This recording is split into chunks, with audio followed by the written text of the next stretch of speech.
A day in my life as a vloggerist. Mayong adlaw ninyo da guys, no? Handa na po yung maestro nga feeling guwapo. Pati soy-tisoy dayon narong ingnong pogi. Wala taroy raisant guys kay pasapa taron.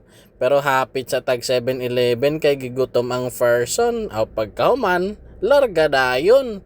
Nya gitagbo ta diha guys atog amigo nga nakaraptor og motor. Agitaan ning lami-lami nga dalan bisag wala nga tilawan, pagkahuman abot na dayon ako nang gihatag ag litson sa akong amigo nga gwapohon. Pero ikaduha ra na ako.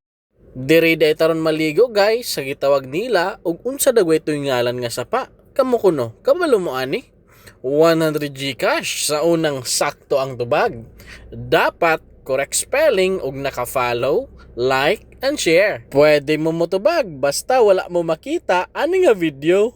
Nag-una ra day og lunang-lunang ang mga aliwang gaparis-paris pagyod na unsa naman ta ani kung magligo magparis-paris gyud di ay. Hawas na ko no mo diha be kay ako na pod. Makasinak aya na magparis-paris god.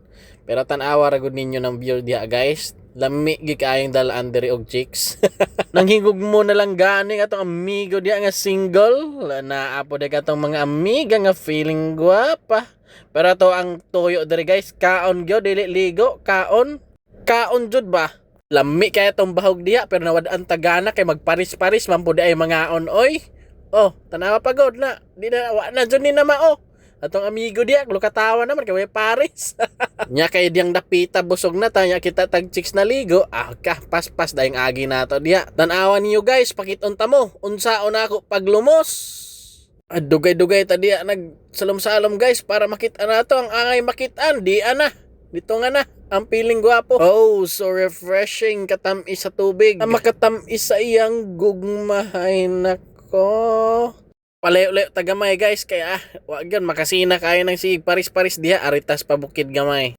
Istora mig binotbot diha sa kong amigo. Udlugo tas tong dalikdik diha nga pila na katuig sa tong kalawasan. Ug naguna-una pud taas ako dapit nagkulang.